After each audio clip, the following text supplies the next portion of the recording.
Bonjour Martin.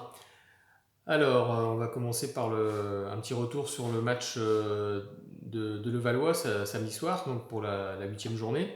Quimper a gagné largement, 3-0, 19-25, 13-25, 24-26. Je dirais que le sans faute continue, 8 victoires, 24 points, 4-7 seulement de perdus.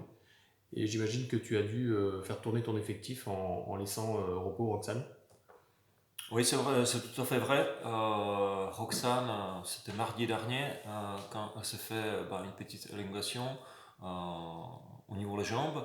Nous, et surtout le staff médical, a préféré de la laisser à Quimper.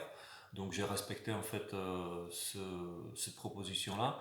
Mais du coup, il fallait trouver une solution par rapport au nombre de Françaises sur le terrain.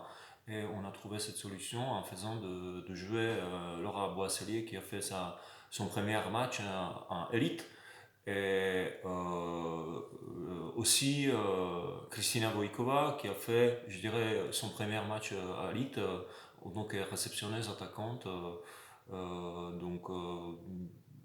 Je pense que tout s'est bien passé au niveau des résultats. Et je dois féliciter les filles parce qu'en fait, pour moi, elles ont fait un match très correct.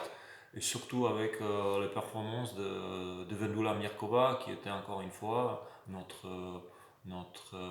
je dirais, porteur de points dans ce match-là. Donc là encore, on a vu le Quimper Volley a montré il est sûr de sa force et qu'il a surtout le niveau de ses ambitions. C'est ce que tu retiens aussi. Oui, oui aussi.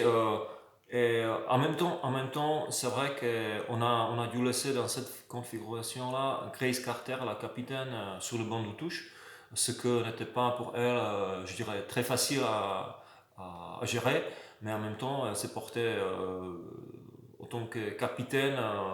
Elle a porté le drapeau chaque fois quand elle est entrée dans le terrain. Elle était très vivante, même sur le banc de touche. Elle a donné beaucoup d'énergie sur l'équipe parce qu'elle comprenait bien la situation. Donc on a essayé aussi en fait jouer sans, je dirais, sans capitaine Grace Carter sur le terrain tout le temps. Donc moi je suis vraiment satisfait par rapport en fait le comportement de toutes les joueuses sur le terrain mais aussi dehors. Alors cette belle soirée et cette belle victoire surtout a malheureusement été ternie par visiblement une grave blessure de ta pointue, Vendula Merkova, sur l'avant-dernier point, je crois. C'est ce qu'on peut qualifier d'une grosse tuile. Euh, Pour la suite, c'est mais peut-être. en fait ça on verra bien si mais dans notre configuration, Vendula Mirkova, en fait, non, je le dirais comme ça, qu'en fait, toutes les joueuses qui ont le contrat pro, ils ont un rôle très important au sein de l'équipe et au sein du club. Euh, et on n'a pas de joueuses arabes, donc pour nous, c'est important qu'en fait, toutes les joueuses, elles étaient conscientes jusqu'à présent de leur rôle et elles ont rempli leur rôle parfaitement bien. Ça concerne surtout Vendula Mirkova qui juste au deuxième match à Rennes qui n'a pas fait, je dirais, son boulot à 100%, mais elle s'est rendu compte ça tout de suite. Et dans tous les autres matchs, en fait, elle était irréprochable par rapport en fait ses performances. Euh, il faut dire que c'est la pointue qui répare les fautes des passeuses, des réceptionneurs attaquants, des défenses qui sont derrière 3 mètres. Donc des fois on voit pas son travail, mais elle était vraiment en fait très précieuse pour cette équipe. Donc c'est vrai, oui, c'est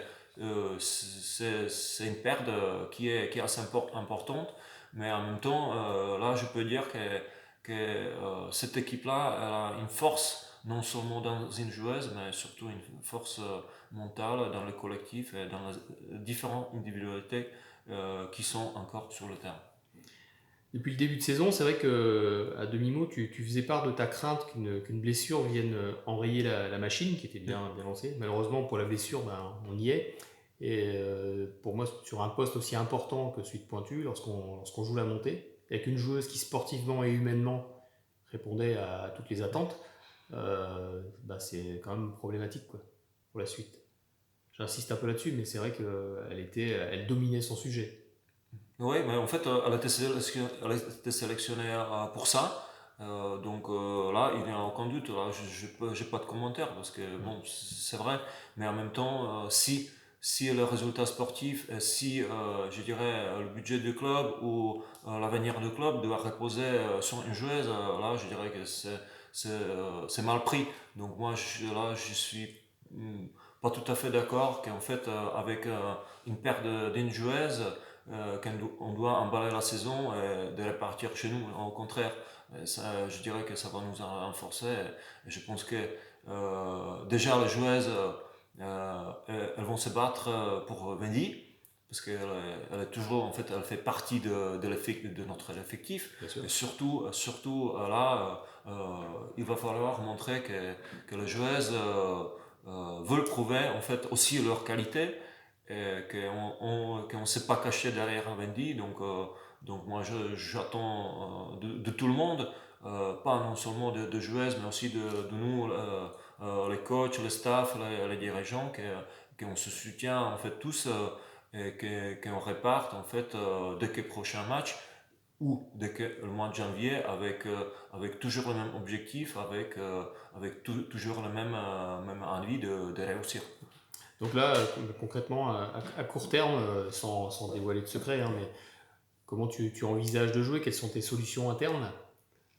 En fait, on n'a pas une joueuse de plus pour le moment, donc c'est sûr. Je l'ai présentée à l'équipe aujourd'hui, donc on est mardi.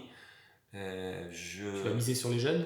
Je pense que l'équipe a bien scotché dessus. On verra bien après le samedi contre Rennes si c'était une bonne solution ou pas. Mais j'ai totalement confiance à mon groupe.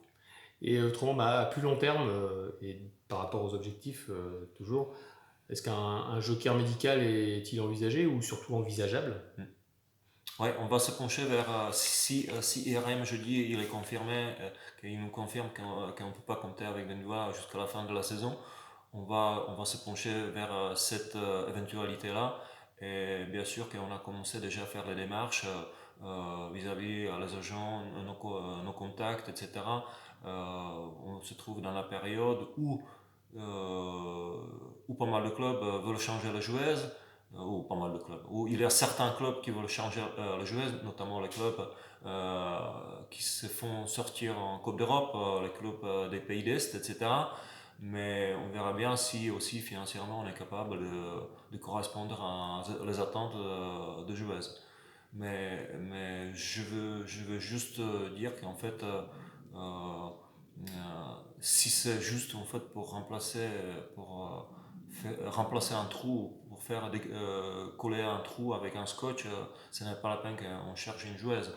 On est en train de chercher une joueuse qui va apporter un petit peu plus, qui va avoir une valeur rajoutée, comme toutes les joueuses qui sont ici cette saison. Alors le 21 décembre, Quimper reçoit le REC, un club que tu apprécies énormément, tout le monde le sait, mais qui en tant que promu a du mal à trouver ses marques dans la division élite cette année. Le Quimper Volley fêtera également ses 30 ans. Une victoire dans le derby breton pour clôturer l'année serait un beau cadeau pour tout le monde. Ouais, c'est vrai que c'est un petit peu spécial parce qu'en fait, tu le sais Didier, moi j'aime bien Yann Choubiou, je le connais depuis très longtemps, mais c'est vrai que deuxième point, c'est que Rec se trouve dans la situation qui est vraiment très délicate, mais comme Yann, on peut dire que c'est un bon ami ou un entraîneur que j'aime beaucoup. On se partage des fois pas, des avis sur les joueuses, etc. Mais franchement, lors de matchs pour le 30 ans de club, pour 30 années de club, pour le match avant Noël, je veux pas lui faire des cadeaux. Tu as un message à faire passer à tes supporters, à nos supporters à Quimper? Je dirais que vous venez plus nombreux le 21 décembre Et je suis persuadé que les filles, elles vont prouver qu'en fait, on mérite votre soutien. Merci. Merci à toi.